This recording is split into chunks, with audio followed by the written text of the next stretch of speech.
നമസ്കാരം. വന്ധ്യതയുടെ കാരണങ്ങളെക്കുറിച്ചും പരിഹാര മാർഗങ്ങളെക്കുറിച്ചുമാണ് hello doctor ഇന്ന് സംസാരിക്കുന്നത്. ചേർത്തല, ആലപ്പുഴ ഗിൻഡർ ഹോസ്പിറ്റൽസിലെ റീപ്രൊഡക്റ്റീവ് മെഡിസിൻ വിഭാഗം എച്ച്ഒഡിയും സീനിയർ കൺസൾട്ടന്റുമായ ഡോക്ടർ രശ്മി ജെ.ആർ നമുക്കൊപ്പം ചേരുന്നു. ഡോക്ടർ, ഹലോ ഡോക്ടറിലേക്ക് സ്വാഗതം. ഡോക്ടർ, ഈ വന്ധ്യതയ്ക്കുള്ള കാരണങ്ങൾ എന്തെല്ലാമാണ്? അവ വരാൻ സാധ്യത കൂടുതൽ എങ്ങനെയാണ്? വന്ധ്യതയുടെ പ്രധാന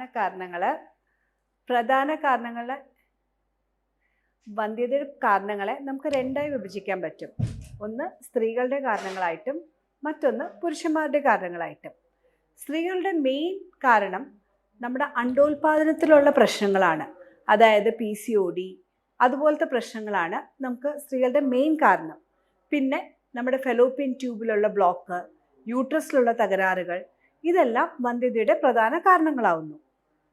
പുരുഷ വന്ധ്യതയുടെ കാരണം ബീജത്തിൻ്റെ നമ്പറിലോ അല്ലെങ്കിൽ ചലനശേഷിയിലോ രൂപത്തിലോ ഉള്ള പ്രശ്നങ്ങളാണ് പുരുഷ വന്ധ്യതയുടെ മെയിൻ കാരണങ്ങൾ.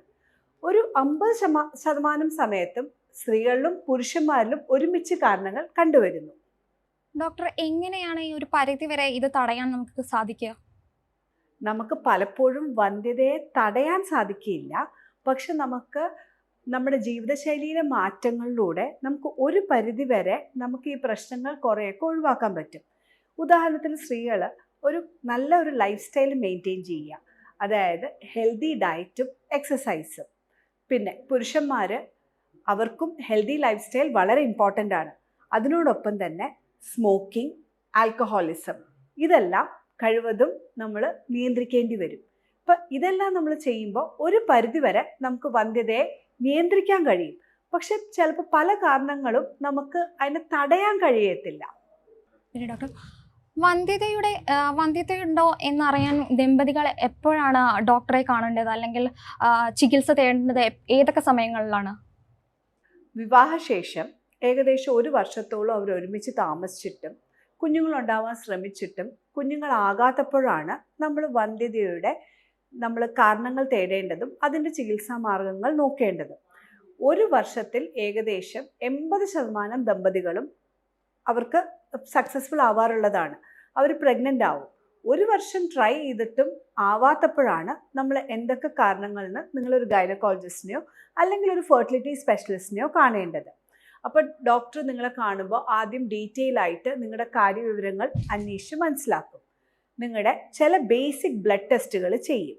അതിനോടൊപ്പം തന്നെ സ്കാൻസ് ചെയ്ത് നിങ്ങളുടെ യൂട്രസും ഓവറീസും ഒക്കെ ഹെൽത്തി ആണോ എന്ന് നോക്കും. പുരുഷന് സെമൻ അനാലിസിസ് ആണ് നമ്മൾ ഫസ്റ്റ് ചെയ്യിപ്പിക്കുക. അപ്പോൾ ഇതിനകത്ത് വളരെ ഇമ്പോർട്ടൻ്റ് ആയിട്ടൊരു കാര്യം എന്ന് വെച്ചാൽ, നമ്മൾ വൈഫിനെയോ ഹസ്ബൻഡിനെയോ വേറെ അല്ല നമ്മൾ വന്ധ്യതയ്ക്ക് നമ്മൾ ഇവാലുവേറ്റ് ചെയ്യേണ്ടത്.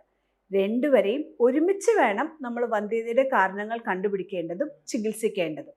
അപ്പോൾ ഒരു വന്ധ്യത എന്ന് പറയുന്നത് ഒരു കപ്പിൾ ട്രീറ്റ്മെൻ്റ് ആണ്, അല്ലാതെ ഒരു സ്ത്രീക്ക് മാത്രമോ അല്ലെങ്കിൽ പുരുഷന് മാത്രമോ ഉള്ള ട്രീറ്റ്മെൻ്റ് അല്ല. അപ്പോൾ ഡോക്ടറെ കാണാൻ പോകുമ്പോഴും രണ്ടുപേരും ഒരുമിച്ച് പോയി കാരണങ്ങൾ കണ്ടുപിടിക്കുക, അതിൻ്റെ ചികിത്സാ മാർഗങ്ങൾ തേടുകയും ചെയ്യേണ്ടതാണ്. ഇപ്പോൾ ഡോക്ടർ പറഞ്ഞില്ലേ ടെസ്റ്റുകൾ, എന്തൊക്കെ ടെസ്റ്റുകളാണ് നമ്മൾ നിർബന്ധമായും നടത്തേണ്ടതായിട്ടുള്ളത്? അതായത് ഞാൻ പറഞ്ഞ പോലെ സ്ത്രീകളുടെ ടെസ്റ്റുകൾ എന്ന് പറഞ്ഞാൽ നമ്മൾ അവരുടെ ജനറൽ ഹെൽത്തിനുള്ള ചെക്കപ്സ് നോക്കും. അതായത് അവരുടെ ഹീമോഗ്ലോബിൻ ലെവൽ എങ്ങനെയുണ്ട്, അവരുടെ ഷുഗേഴ്സ് കൺട്രോൾഡ് ആണോ, ഷുഗർ ഉണ്ടോ അവർക്ക്. കാരണം ഈ ഷുഗർ ഉള്ള ആൾക്കാർക്ക് വന്ധ്യതയ്ക്ക് വേറെ കുറേ കാരണങ്ങൾ ഉണ്ടാകാം.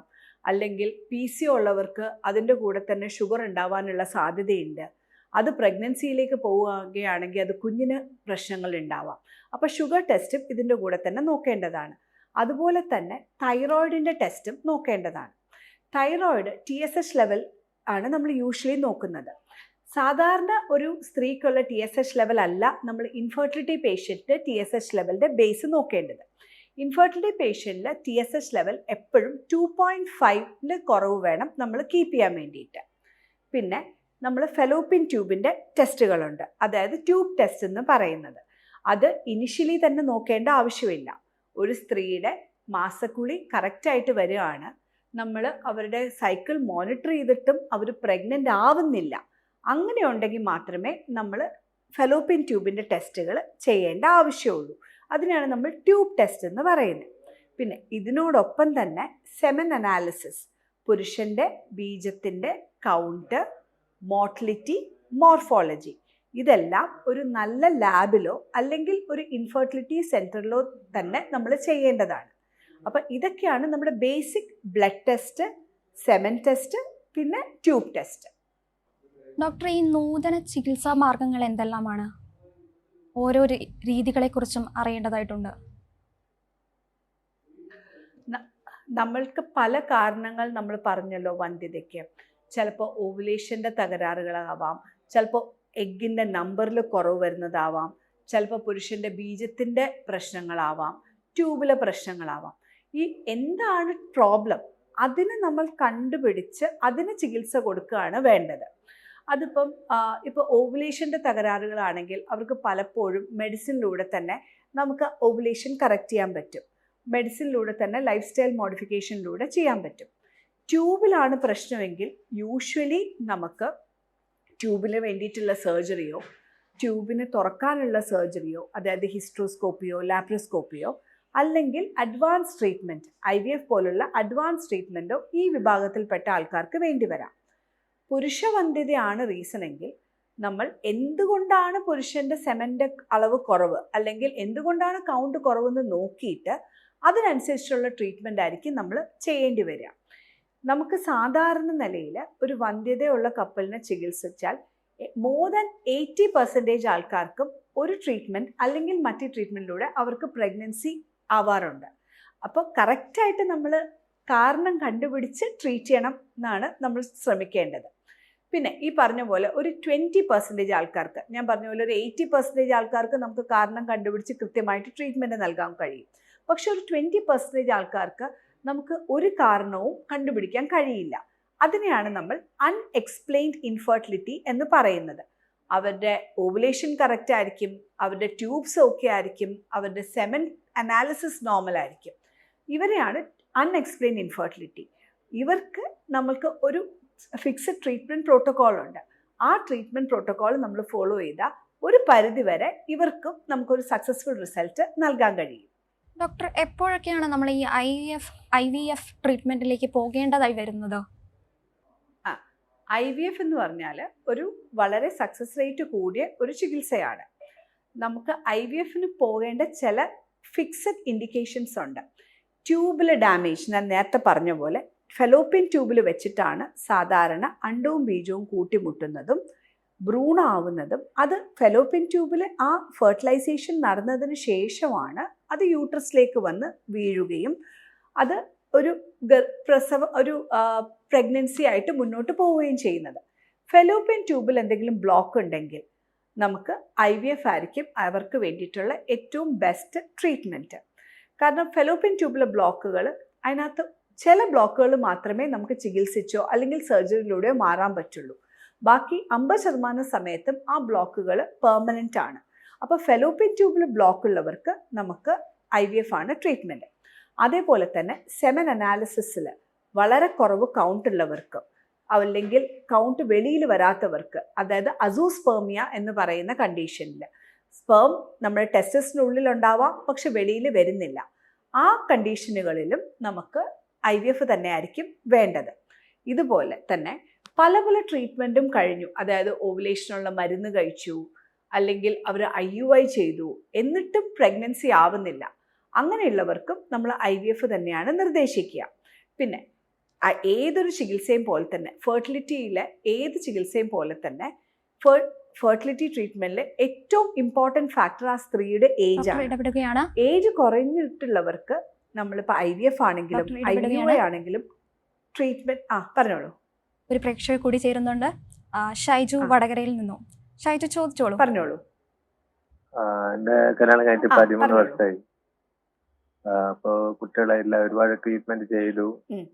പിന്നെ IUI ചെയ്തു. പിന്നെ PCODന്റെ ചെറിയൊരു പ്രശ്നം ഉണ്ടായിരുന്നു, പീരീഡിന്റെ പ്രശ്നം ഉണ്ടായിരുന്നു വൈഫിന്. പിന്നെ ഇപ്പോ ട്രീറ്റ്മെന്റ് ഒന്നും ചെയ്യുന്നില്ല, തൽക്കാലമായിട്ട് ചെയ്യുന്നില്ല. അത്രയും പിന്നെ ഒരുപാട് സാമ്പത്തികമായിട്ടുള്ള ഒരുപാട് ഇങ്ങനെ പോയി, IUI ചെയ്തിട്ടെല്ലാം പൊട്ടിപ്പോയി. പിന്നെ അങ്ങനെയല്ല ഉള്ളത്. ഇപ്പൊ വേറെ കുഴപ്പവും കാര്യങ്ങളൊന്നുമില്ല.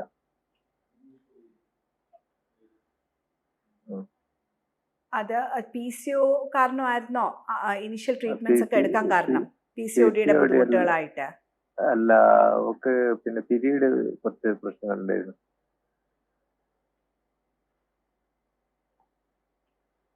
അതെ അതെ.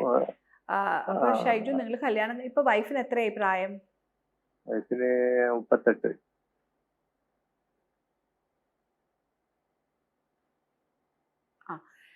നിങ്ങളിപ്പോ 13 വർഷമായി പല പല ട്രീറ്റ്മെന്റും ചെയ്തിട്ടും റിസൾട്ട് ഇല്ലെങ്കിൽ നമ്മൾ ഇങ്ങനെയുള്ള ആൾക്കാർക്കാണ് IVF പോലുള്ള ചികിത്സ ഏറ്റവും നമുക്ക് ഫലപ്രദമായി വരുന്നത്. വൈഫിന് 38 വയസ്സെന്ന് പറയുമ്പോൾ 40 ആയിക്കഴിഞ്ഞാൽ നമുക്ക് ഈ ചികിത്സയുടെയൊക്കെ വിജയശതമാനം കുറയും. അപ്പൊ നമുക്ക് യങ്ങർ ഏജ് ഗ്രൂപ്പ്, അതായത് 40 വയസ്സിന് മുന്നേ ചെയ്യുമ്പോഴാണ് ഇതിന്റെയൊക്കെ നമുക്ക് ഏറ്റവും കൂടുതൽ വിജയശതമാനം ഉണ്ടാവുക. അപ്പോൾ നമുക്ക് ഈ IVF ആയിരിക്കും നിങ്ങളെ സംബന്ധിച്ചിടത്തോളം ഏറ്റവും റിസൾട്ട് കിട്ടാൻ പറ്റുന്ന ട്രീറ്റ്മെന്റ്. കാരണം നിങ്ങൾ ബാക്കി എല്ലാ ട്രീറ്റ്മെന്റും ചെയ്തിട്ടുണ്ട്, എന്നിട്ടും റിസൾട്ട് കിട്ടാത്തവർക്ക് നമുക്ക് IVF-ലൂടെ ഒരു അത്യാവശ്യ റിസൾട്ട് പ്രതീക്ഷിക്കാവുന്നതാണ്. മനസ്സിലായില്ല ഷൈജു, പറഞ്ഞോളൂ. IVF എന്ന് പറയുന്നത് നമ്മളൊരു ഭയങ്കരമായിട്ട് ഇപ്പം ചെയ്തിട്ട് തന്നെ ഇപ്പൊ ഒരുപാട് ലക്ഷങ്ങൾ ചെലവായി. അപ്പോ നമ്മളെ കുറഞ്ഞ എവിടെയെങ്കിലും ഇതുണ്ടോ? ഇപ്പൊ എറണാകുളം, മൂവാറ്റുപുഴ ഇതിലാണ് നമ്മൾ കേൾക്കുന്നത്. നമ്മള് കോഴിക്കോട് വടകരയാണ്. എല്ലാ ആശുപത്രികളിലും ഷൈജു, എല്ലാ ആശുപത്രികളിലും നമുക്ക് സാമ്പത്തിക ബുദ്ധിമുട്ടുള്ളവർക്ക് നമ്മൾ ലോ കോസ്റ്റ് IVF എന്ന് പറഞ്ഞ ഓപ്ഷൻസ് ഉണ്ടാവും. അത് എല്ലാ ഹോസ്പിറ്റലിലും കിൻഡറിലും ഉണ്ട്. എല്ലാ സ്ഥലത്തും ലോ കോസ്റ്റ് IVF എന്ന് പറയുന്ന ഓപ്ഷൻസ് ഉണ്ട്. അപ്പോൾ നമുക്ക് IVF ചികിത്സയിൽ ഒരു മെയിൻ പ്രശ്നം എന്ന് വെച്ചാൽ ഇതിന്റെ മരുന്നുകൾക്കെല്ലാം കോസ്റ്റ് കൂടുതലാണ്. അപ്പോൾ ഒരു പരിധി വരെ നമുക്ക് അതിന്റെ കോസ്റ്റ് കുറയ്ക്കാൻ പറ്റും, പക്ഷെ ഒത്തിരി അങ്ങ് കുറയ്ക്കാൻ പറ്റില്ല. അപ്പോൾ എന്നാലും ഒരു നല്ല കുറവ്, നല്ല റിഡക്ഷനിലൂടെ IVF നമുക്ക് ചെയ്യാൻ പറ്റും. അത് എല്ലാ ഹോസ്പിറ്റലുകളിലും സാമ്പത്തിക ബുദ്ധിമുട്ടുള്ളവർക്ക് ലോ കോസ്റ്റ് IVF എന്നൊരു ഓപ്ഷൻ ഉണ്ടാവും. ഇതെന്താണ് ചെയ്യേണ്ടത് അതും കൂടി ഒന്ന് പറഞ്ഞുതരോ? എന്താ IVF എന്ന് പറയുമ്പോൾ നമ്മൾ കൂടുതലും വൈഫിനാണ് നമ്മൾ കൂടുതലും ചികിത്സ വരിക. അപ്പം നമ്മൾ പീരിയഡിന്റെ 2-ാമത്തെയോ 3-ാമത്തെയോ ദിവസം തൊട്ട് വൈഫിന് ഏകദേശം ഒരു 10 തൊട്ട് 12 ദിവസം വരെ ഇഞ്ചെക്ഷൻസ് ഉണ്ടാവും. ഇതിനകത്ത് ഹോസ്പിറ്റലിൽ അഡ്മിറ്റ് ആവേണ്ട ആവശ്യമില്ല. അത് നിങ്ങൾക്ക് വന്നു പോയി ഇഞ്ചെക്ഷൻ എടുക്കാവുന്നതേ ഉള്ളൂ. അല്ലെങ്കിൽ ചില ഇഞ്ചെക്ഷൻസ് നമ്മൾ വീട്ടിൽ നിന്ന് എടുക്കാവുന്നതേ ഉള്ളൂ. അതിൻ്റെ ഇടയ്ക്ക് ഒരു 2-3 പ്രാവശ്യം ഡോക്ടറിനെ കണ്ട് സ്കാൻ ചെയ്യേണ്ടി വരും. എന്നിട്ട് അണ്ടം മെച്ചുവർ ആവുമ്പോൾ നമ്മൾ വൈഫിൻ്റെ ഒന്ന് മയക്കിയിട്ട് ആ അണ്ടങ്ങൾ വെളിയിലേക്ക് എടുക്കും. കാരണം ആ ഒരു നീഡിൽ അല്ലെങ്കിൽ പ്രിക്ക് ചെയ്യുമ്പോൾ വേദന ഉണ്ടാവും. നമ്മൾ ആ അണ്ടത്തിനെ നിങ്ങളുടെ ഹസ്ബൻഡിൻ്റെ സ്പേമുമായിട്ട് യോജിപ്പിച്ച് ഭ്രൂണാക്കും. ആ ഭ്രൂണത്തിന് നമ്മൾ ഒന്നെങ്കിൽ ആ മാസം തന്നെയോ അല്ലെങ്കിൽ 1 മാസം കഴിഞ്ഞിട്ടോ വൈഫിൻ്റെ ഗർഭപാത്രത്തിലേക്ക് വെച്ചു കൊടുക്കും. അപ്പോൾ ഈ IVF ചികിത്സയിൽ നമുക്ക് ഈ ഭ്രൂണം ഗർഭപാത്രത്തിലേക്ക് ഒട്ടിപ്പിടിച്ചാൽ മാത്രം മതി. അതുകൊണ്ടാണ് നമുക്ക് ഇതിൽ നല്ലൊരു വിജയശതമാനവും ഉണ്ടെന്ന് പറയാം. ഏകദേശം 50 തൊട്ട് 60% വരെ ചികിത്സയാണ്. അതാണ് ഞാൻ ചോദിച്ചത്, അതിനെപ്പറ്റിയാണ് ചോദിച്ചത്. അത് മനസ്സിലായി, മറ്റത് മനസ്സിലായി. അത് ഓരോ ഹോസ്പിറ്റലിലും അതിന്റെ റേറ്റ് വേറെയാണ്. ലോ കോസ്റ്റ് IVF എന്ന് പറയുമ്പോൾ പല സ്ഥലത്തും 1 ലക്ഷത്തിൽ താഴെ ആവുള്ളൂ ഇതിന്റെ കോസ്റ്റ്. ഡോക്ടറെ, ഈ നേരത്തെ പറഞ്ഞതുപോലെ ഇത്തരം ചികിത്സകൾ എടുക്കുമ്പോൾ പ്രത്യേകം ശ്രദ്ധിക്കേണ്ടതായിട്ടുള്ള കാര്യങ്ങൾ എന്തെല്ലാമാണ്? ഇത്തരം ചികിത്സകൾ എടുക്കുമ്പോൾ ഏതൊരു ഫെർട്ടിലിറ്റി ട്രീറ്റ്മെൻറ്റ് എടുക്കുമ്പോഴും നമ്മളൊരു ഹെൽത്തി ലൈഫ് സ്റ്റൈൽ മെയിൻറ്റെയിൻ ചെയ്യണം. അതായത് സാധാരണ നമ്മൾ നോക്കുമ്പോൾ IVF അല്ലെങ്കിൽ ഒരു IUIക്ക് ഇതിന് വേറെ കോംപ്ലിക്കേഷൻസ്, നമ്മൾ കറക്റ്റായിട്ടുള്ള ഡോസ്, കറക്റ്റായിട്ടുള്ള ഒരു ഡോക്ടറിനെ കണ്ട് നമ്മൾ ആ അസുഖത്തിന് വേണ്ടി ട്രീറ്റ്മെൻറ്റ് എടുത്താൽ നമുക്ക് അങ്ങനെ കോംപ്ലിക്കേഷൻസ് ഒന്നും തന്നെ നമ്മൾ കാണാറില്ല. ഒരു എക്സ്പേർട്ട് ഡോക്ടറിൻ്റെ അടുത്ത് ഇതൊരു വളരെ ഒരു സേഫ് പ്രൊസീജിയർ തന്നെയാണ്. എന്നാലും നമ്മൾ നമ്മുടെ ഒരു ഹെൽത്തി വെയിറ്റ് മെയിൻറ്റെയിൻ ചെയ്യുക, അത് ഇതിനകത്ത് വളരെ ഇമ്പോർട്ടൻ്റ് ആണ്. വണ്ണം കൂടിയാലോ അല്ലെങ്കിൽ വണ്ണം ഒത്തിരി കുറയോ അത് ഒഴിവാക്കുക. ഹെൽത്തി ലൈഫ് സ്റ്റൈൽ, അതാണ് ഇതിനകത്ത് മെയിൻലി നമ്മൾ ചെയ്യേണ്ട കാര്യങ്ങൾ. അല്ലെങ്കിൽ ഇത് വളരെ ഒരു കോംപ്ലിക്കേഷൻ ഒന്നും ഇല്ലാത്ത ട്രീറ്റ്മെൻറ്റ്സ് തന്നെയാണ്. ഈ പ്രശ്നത്തിന് ഇത്രത്തോളം പരിഹാരം കാണാൻ സാധിക്കുമോ ഈ ചികിത്സയിലൂടെയെല്ലാം? ഞാൻ നേരത്തെ പറഞ്ഞതുപോലെ നമുക്ക് ഈ ഏതൊരു ഫെർട്ടിലിറ്റി ട്രീറ്റ്മെൻ്റ് ആണെങ്കിലും സ്ത്രീയുടെ ഏജ് ആണ് ഇതിനകത്ത് ഏറ്റവും ഇമ്പോർട്ടൻ്റ്. ഏജ് കുറവുള്ള ആൾക്കാർക്ക് നമുക്ക് സക്സസ് റേറ്റ് കൂടുതലായിരിക്കും. ഏജ് കൂടുന്തോറും അതിന് അതിൻ്റേതായ പ്രശ്നങ്ങളുണ്ട്. ഇപ്പം 40 വയസ്സിന് ശേഷം നമ്മളൊരു ട്രീറ്റ്മെൻറ്റ് ചെയ്യുമ്പോൾ അതിപ്പം നമ്മൾ 40 ഇയേഴ്സ് കഴിയുമ്പോൾ സ്ത്രീകളുടെ എഗ്ഗിൻ്റെ നമ്പർ കുറയുന്നു, അതിൻ്റെ ക്വാളിറ്റി കുറയുന്നു. അപ്പം നമ്മളൊരു 40 ഇയേഴ്സ് കഴിയുമ്പോൾ നമുക്കിതിൻ്റെ വിജയശതമാനം കുറവാണ്. അതാണ് ഒരു കാര്യം.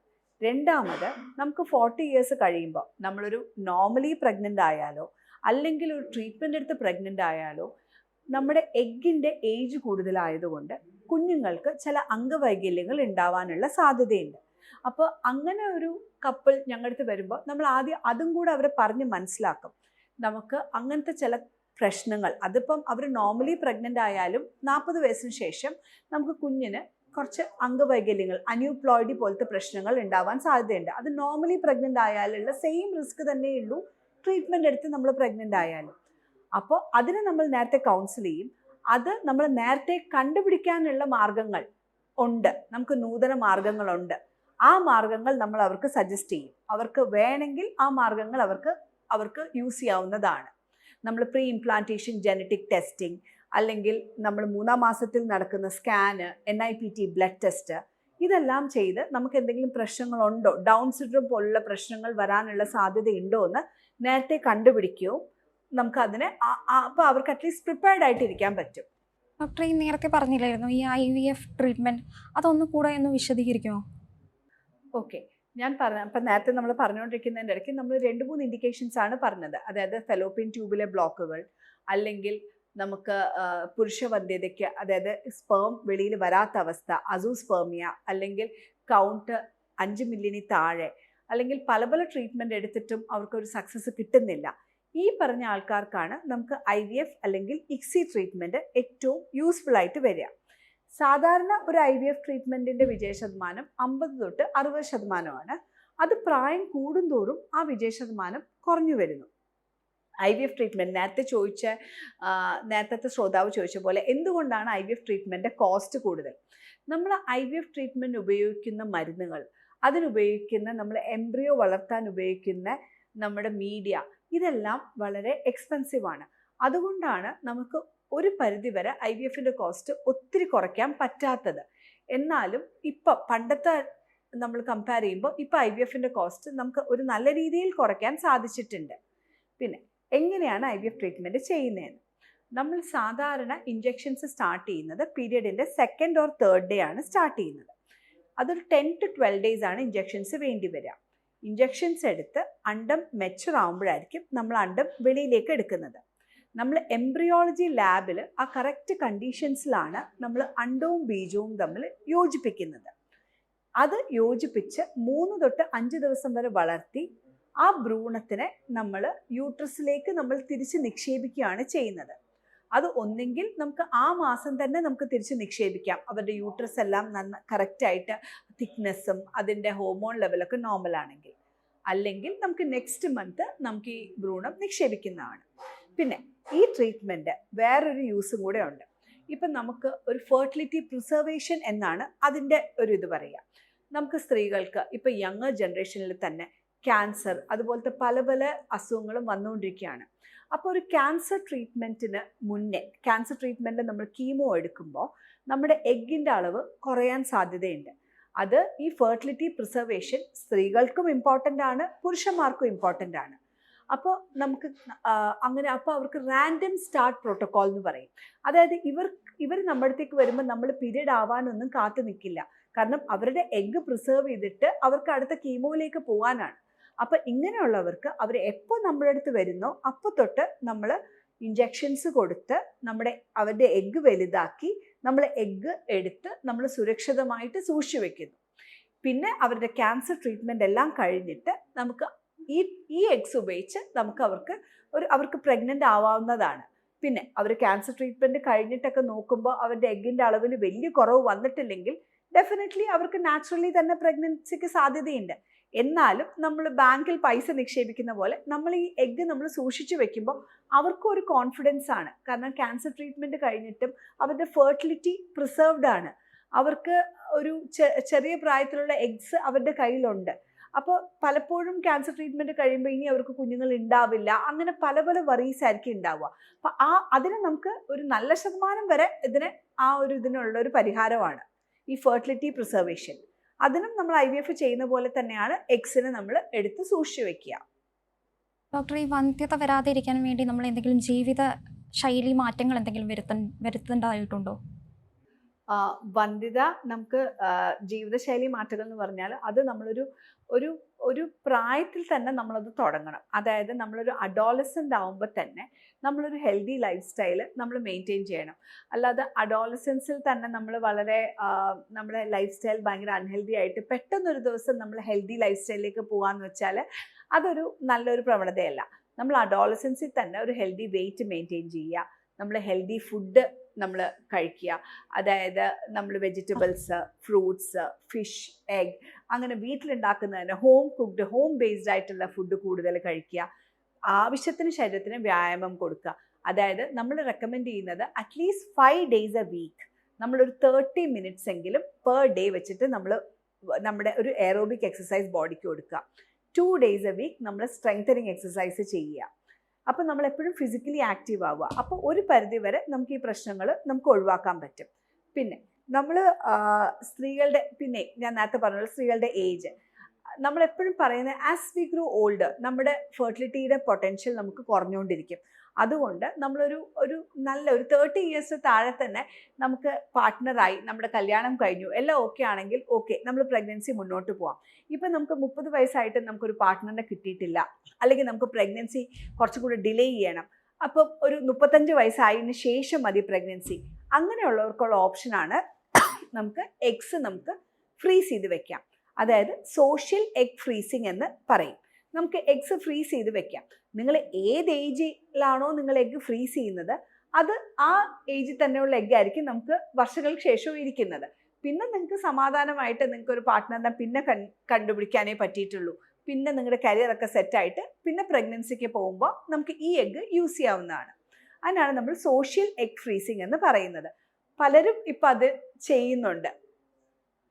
പണ്ടൊക്കെ അത് ഫിലിം സ്റ്റാർസ് അല്ലെങ്കിൽ വളരെ ഭയങ്കരമായിട്ട് സെലിബ്രിറ്റീസ് എൻ്റെ ഇടയ്ക്ക് മാത്രമേ ഈ പ്രാക്ടീസസ് കോമൺ ആയിട്ട് ഉണ്ടായിരുന്നുള്ളൂ. പക്ഷെ ഇപ്പോൾ അത് നമ്മുടെ നോർമൽ ആൾക്കാർ പോലും ഈ ഒരു ആവശ്യമായിട്ട് ഞങ്ങളുടെ അടുത്ത് ഇപ്പോൾ വരാറുണ്ട്. എഗ്സ് ഫ്രീസ് ചെയ്യണം, ഇപ്പോൾ കല്യാണം കഴിക്കുന്നില്ല, അല്ലെങ്കിൽ ഇപ്പോൾ നമ്മൾ അബ്രോഡ് പോയിട്ട് തിരിച്ചു വരികയാണ്, അങ്ങനെയൊക്കെ പറഞ്ഞ് വരാറുണ്ട്. ഡോക്ടർ, ഈ സ്ത്രീ പുരുഷരിൽ ഉണ്ടാവുന്ന ഈ വന്ധ്യതയുടെ കാരണങ്ങൾ എന്തായിരിക്കും? കൂടുതലായിട്ടോ വ്യത്യാസപ്പെട്ടിരിക്കുന്നത് എന്തായിരിക്കും? നമുക്ക് ഞാൻ പറഞ്ഞ പോലെ 30 to 40% സമയത്തും നമുക്ക് സ്ത്രീകൾക്ക് മാത്രമാണ് വന്ധ്യതയുടെ കാരണം.